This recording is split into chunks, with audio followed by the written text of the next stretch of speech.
Janice, thank you for that introduction. Hopefully you got my version of it. We're able to read it out. It is a pleasure. There's no better place to have this announcement, this discussion, than the Monk School. It's an absolute pleasure to be here. This institution, over the course of the past 2 decades, faculty, students, graduates have helped shape Canada's domestic policies, our geopolitical strategies, and of course beyond our shores as well. And we wanted to make this announcement here because your insights here at Monk have never been in more demand than at this hinge moment in our history. Threats from a more dangerous and divided world are unraveling the rules-based international order. An order that was fused by the settlements at the end of the Second World War and the end of the Cold War, an order on which Canada has relied for longer than many of our lifetimes. And while the consequences of these developments are profound, we have agency. We have agency in determining what comes next. Canada can work towards a new international set of partnerships that are more secure, prosperous, just, and free.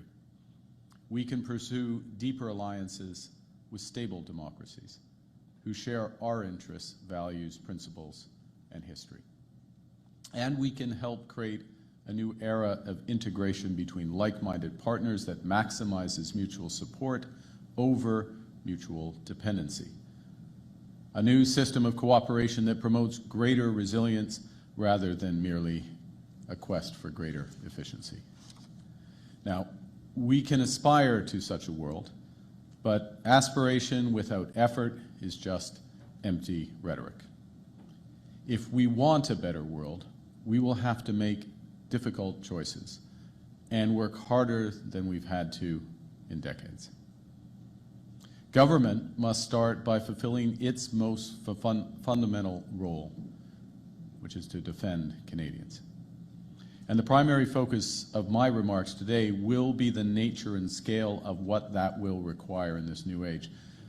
But first, let me stress that there can be no true security without economic prosperity. And that's one of the many reasons why so much of the energies of Canada's new government is dedicated and will be dedicated to transforming our economy to become the strongest in the G7. Getting there will require doubling the rate of home building, creating one Canadian economy out of 13, realizing our full potential as an energy superpower, pursuing a host of other nation-building projects, and diversifying our international commercial relationships with reliable partners. None of these goals will come easily or quickly. All will require ambition, collaboration, and, yes, on occasion, sacrifice. In a darker, more competitive world, Canadian leadership will be defined not just by the strength of our values, but also the value of our strength. A more confident, united Canada, a stronger Canada, can help transform this age of disorder into an era of prosperity for all Canadians. And simply put, if we want a more reliable world, we need a stronger Canada. If Canada came of age at Vimy Ridge, we matured in the decades that followed D-Day. With the fall of the Berlin Wall, the United States became the global hegemon. Its gravitational pull on Canada, always strong, became virtually irresistible and made the U.S. our closest ally and dominant trading partner.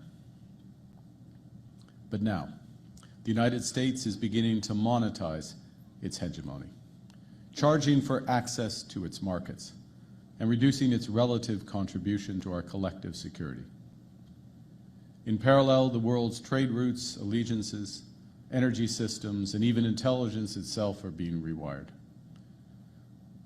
Rising great powers are now in strategic competition with America. A new imperialism threatens. Middle powers must compete for interests and attention, knowing that if they're not at the table, they're on the menu.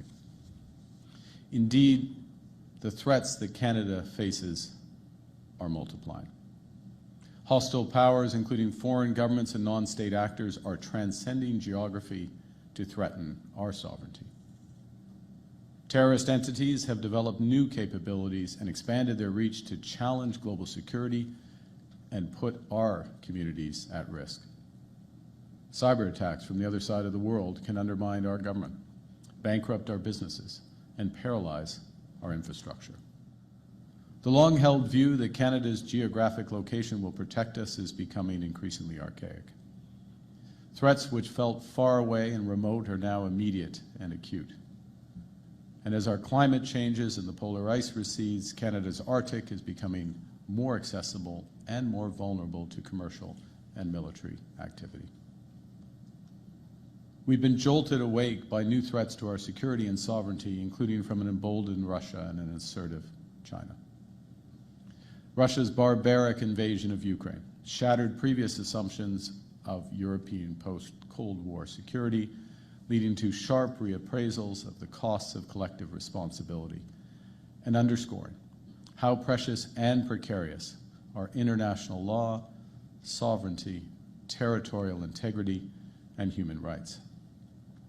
Disregarding these principles would not only betray our values, but also imperil our nation.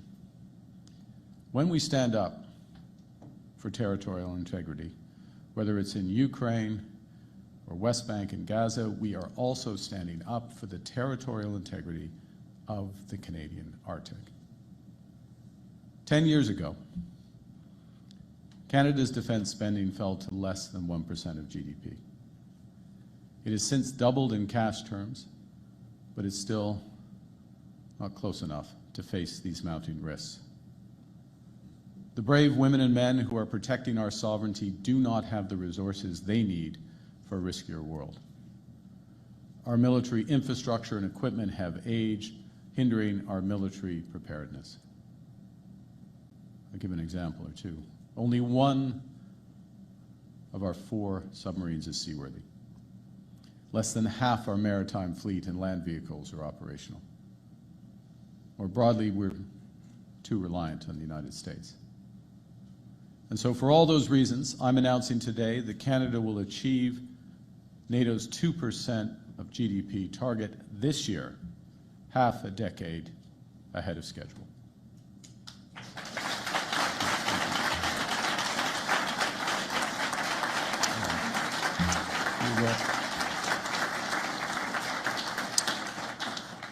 And we will further accelerate our investments in years to come, consistent with meeting these new security imperatives. We'll start by changing the way we support and invest in our armed forces. We will change the way we arm the men and women who serve, so we can fight on new battlegrounds in unfamiliar territory, so we can defend every inch of our sovereign territory, from seafloor to the Arctic to cyberspace, so we can protect Canadians, our interests, and our allies. Canada's new government will rebuild, reinvest, and rearm the Canadian Armed Forces with a strategy that rests on 4 pillars. Investing in the foundations of defense, the women and men who serve, and the equipment and infrastructure that they use. Second, we will enhance and expand our military capabilities. Third, we'll strengthen Canada's defense industry. And we will diversify Canada's defense partnerships. I call on all parties in Parliament to support these critical investments in our security and sovereignty. Our plan will help ensure that Canada is strong at home and reliable abroad. We will ensure that every dollar is invested wisely, including by prioritizing made-in-Canada manufacturing and supply chains. We should no longer send 3/4 of our defense capital spending to America. We will invest in new submarines, aircraft, ships, armed vehicles, and artillery, as well as new radar, drones, and sensors to monitor the seafloor and the Arctic. Nous allons réparer et entretenir les navires, les airs neufs et les infrastructures que, pour trop longtemps, nous avons laissé se dégrader.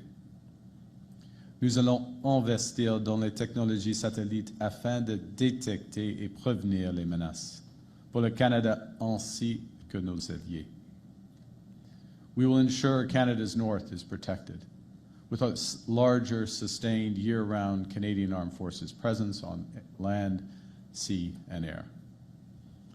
We will expand the reach, security mandate, and the abilities of the Canadian Coast Guard and integrate it into our NATO defense capabilities to better secure our sovereignty and expand maritime surveillance. As part of our new strategic approach to defense and security, we will also establish Borealis, the Bureau of Research, Engineering, and Advanced Leadership in Innovation and Science. Borealis will advance cutting-edge research in artificial intelligence, quantum computing, and other frontier technologies essential to safeguarding our sovereignty. Nous allons pallier le manque de personnel dans les forces armées canadiennes en modernisant le processus de recrutement, en bâtissant de nouveaux logements et sur nos bases militaires, en améliorant l'accès aux soins de santé et aux services de garde. Nous allons donner à chaque membre de nos forces armées une augmentation salariale bien méritée qui contribuera aussi au recrutement et à la rétention du personnel. En ce moment même, les forces armées canadiennes luttent contre les feux de forêt pour protéger leurs compatriotes et leurs communautés. Elles défendent nos côtes et nos eaux. Elles patrouillent l'Arctique et soutiennent nos alliés aux frontières de la Russie. Elles le font dans des conditions difficiles et trop souvent avec l'équipement inadéquat. Elles méritent mieux et elles auront mieux. In parallel, we are actively seeking to strengthen transatlantic security, particularly by becoming a participant in ReArm Europe. This will help diversify our military suppliers with reliable European partners and integrate the Canadian defense industry as full participants in 150 billion euros of Europe's rearmament program. To these ends, the Canada-EU summit later this month will be more important than ever. And Canada will arrive at this summit with a plan to lead, with new investments to build our strength in service of our values. This will include our support for a new NATO defense industrial pledge, which will be negotiated at the NATO summit. The Defense Industrial Pledge encompasses both assets and infrastructure that support our defense goals. Canada is confident that our economic strategy and our many strategic resources, from critical minerals to cyber, will make major contributions to NATO security. We will support tangible commitments from our allies to provide NATO with the necessary resolve to deter aggression and protect against all adversaries in all domains. Our fundamental goal in all of this is to protect Canadians, not to satisfy NATO accountants.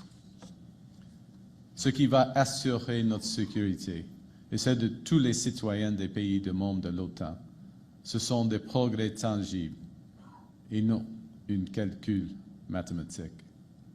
C'est l'approche que le Canada va préconiser et celle que nous présenterons à nos alliés de l'OTAN plus tard ce mois-ci. We will undertake this transformation of our military capabilities strategically, deliberately, and impactfully.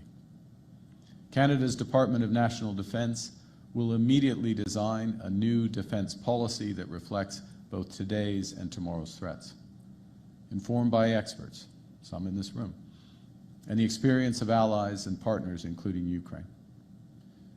We are in the process of creating a new defence procurement agency that will be guided by that new defense industrial strategy and overseen by our newly appointed Secretary of State for Defense Procurement. The Defense Procurement Agency will centralize decision-making and move at pace to get our armed forces the equipment they need when they need it. We will ensure that Canadian workers and businesses benefit from the huge increase in defense procurement that will be required, using Canadian steel, Canadian aluminum, Canadian critical minerals, Canadian cyber. Nous allons renforcer nos capacités industrielles et nous donner les outils nécessaires afin de répondre à nos besoins en matière de défense et saisir les opportunités associées. Nous allons investir davantage dans les armes et les munitions canadiennes, en plus de celles produites par un éventail d'alliés. It will be challenging to protect Canada and Canadians against growing and changing threats, all while building a stronger Canadian economy. But these are the imperatives of a more dangerous world. And as His Majesty the King reminded us just 2 weeks ago, our greatest challenges present immense opportunities. To build the military we need, we can deploy and develop Canadian innovation, Canadian ingenuity, Canadian industry. The transformation of our military capabilities can help with the transformation of our economy. Today, national defense already accounts for over 275,000 direct and indirect jobs across the country in over 3,000 communities, every province, every territory. Our renewed commitment to defense will create tens of thousands of more fulfilling, high-paying careers for Canadian workers. It will create enormous opportunities for Canadian businesses, yes, in the defense sector, but across a link of supply chains, from the production of the raw materials, steel and aluminum, to the truckers and rail workers who ensure their transit, to those who transform those materials into equipment, weapons, ammunition, vehicles. It will help drive innovation in sectors including AI, quantum, and cyber. It will safeguard Canada, as well as our interests and allies abroad. It will build Canada strong. Nous allons assurer notre sécurité dans un monde qui a été profondément transformé. Nous allons créer de bonnes carrières et de la prospérité à travers le Canada. En ce faisant, nous allons protéger cette prospérité, protéger notre qualité de vie et protéger notre façon d'être. Throughout Canada's history, there have been turning points where the world's fortunes were in the balance. That was the case at the start of the Second World War, just as it was at the end of the Cold War. And each time, Canada chose to step up, to assert ourselves as a free, sovereign, and ambitious nation, to lead on the path of democracy and freedom. And we are once again at such a hinge moment. Il est temps pour le Canada de tracer sa propre voie, de s'affirmer sur la scène internationale. Il est temps de défendre nos valeurs avec ceux qui les partagent. Il est temps de partager avec le monde une approche et une vision distinctes. Now is the time to act with urgency, with force, with determination. As the world grows more dangerous, Canada will ensure our country is protected from coast to coast to coast, while creating higher-paying jobs across the land. Canada will lead with the values the world respects, the resources the world wants, an economy that leads the G7. We will build a strong, secure, and sovereign future for all Canadians and for all time. Thank you very much. Merci beaucoup.